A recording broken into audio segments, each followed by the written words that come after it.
Olá, boa noite. Eu gostaria de convidar os homens que se têm vindo a interessar pelo meu trabalho e eventualmente outros homens que de uma forma tangencial vão observando o que eu estou a tentar fazer para se inscreverem no núcleo de aprofundamento da condição masculina.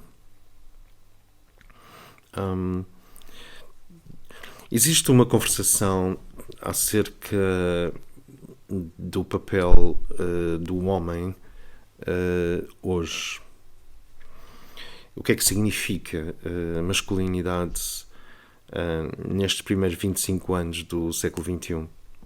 E é interessante porque os papéis masculinos têm evoluído, obviamente.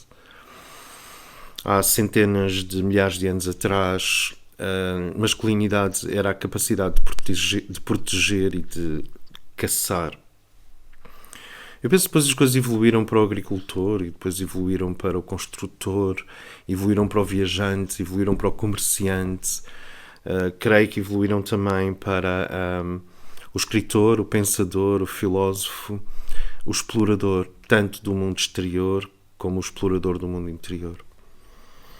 O que nós sabemos é que a condição masculina tem de ter características que são inatas, que vêm com o equipamento masculino e que se cruzam necessariamente com o facto de que os homens produzem 10 vezes mais testosterona que as mulheres.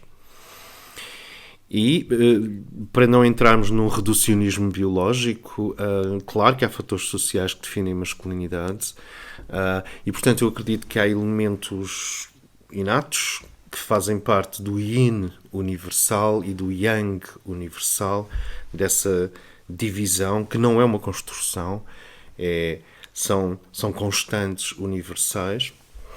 E este núcleo vai tentar olhar para isso, para o que é o Yang universal e de que forma é que a natureza ativa do universo se projeta na masculinidade humana.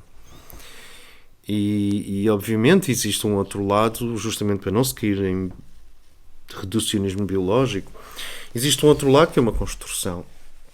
Mas o que é construído, o que é que não é construído, em que é que podemos mexer e devemos mexer, e o que é que devemos respeitar na herança, por um lado, da natureza masculina, ou da herança da masculinidade natural, e, por outro lado, toda a masculinidade universal, como se diz, esse yang universal que penetra e atravessa e impregna todas as dimensões e todas as realidades. Então este é um convite de refletir, é um convite para participar. Nós vamos ter um formato bastante simples, eu devo falar 20 minutos, meia hora, e tentando introduzir um tema, um vetor, uma trilha, e depois todos os participantes dialogam entre si. E eu acredito que um olhar maduro sobre a masculinidade e um olhar maduro sobre o que há a atualizar e o que é que não há a atualizar na natureza da psique masculina. Um olhar maduro sobre a masculinidade pode nos fazer muito bem a todos, homens e mulheres. E como é que os homens se tornam fortes e o que é que significa força masculina. Como é que os homens se tornam sensíveis e empáticos e o que é que significa sensibilidade masculina. Vamos tentar fazer estas descobertas juntos, calmamente, conversando uns com os outros. Por outro lado, o núcleo de estudos masculinos é uma contribuição para que os homens que estão interessados saiam da sua caverna, do seu mundo de reflexão silenciosa, do seu isolamento estoico, e acreditem-me que eu percebo que é isolamento estoico.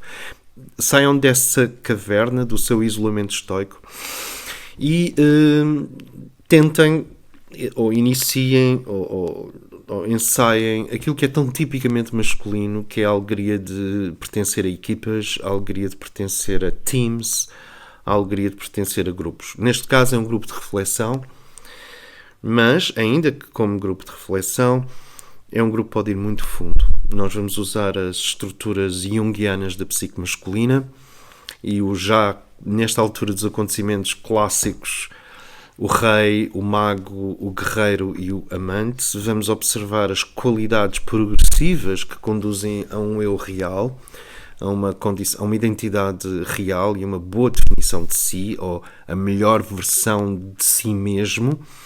E essa melhor versão de si mesmo é sempre um cruzamento entre o rei, capacidade de decisão, o guerreiro, capacidade de ação, o mago, que é a função cognitiva masculina, e o amante, que é a capacidade de fazer ligação e ter afiliações, afetos, viver o desejo e fazer pontes de comunhão e celebração com o mundo e com a realidade.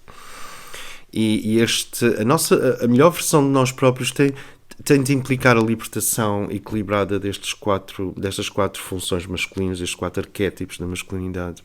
Então nós vamos estudar, penso eu, luz, sombra, potencial, bloqueios, infância, adolescência, rituais de passagem e estes momentos tão poderosos em que, eu penso que são poderosos, em que um homem, a partir do foco, da concentração, do esforço e da dedicação, a partir de um certo momento atinge aquilo que se pode chamar a zona. Não é apenas masculino, é feminino também, mas a zona é o nível da alta performance. E eu gostaria muito de poder falar sobre isso com todos. Portanto, bem-vindos. Vai ser uma aventura mitopoética, uma aventura analítica, uma aventura crítica, uma aventura política, se necessário, mas fundamentalmente uma aventura no mundo das ideias, no mundo da simbolização, no mundo da linguagem, no masculino. E isto vai chamar-se Conclave. Vamos ver como é que corre. Bem-vindos. Inscrevam-se. Eu penso que vai abrir cortinas e vai nos mostrar pontos incandescentes no horizonte. Isto é, pontos que nos atraem, projetos que nos atraem, objetivos que nos atraem, e isso está em relação direta com aquilo que Sam Keen classifica como uma qualidade masculina, o fogo, o fire in the belly, o fogo no ventre, que está totalmente associado à aventura, à descoberta, à exploração, ao risco, à conquista e à capacidade de criar estruturas que funcionam melhor e criar espaços sagrados seguros onde as mulheres podem e as crianças podem habitar. Portanto, bem-vindos, inscrevam-se, vamos ver o que acontece. Thank you.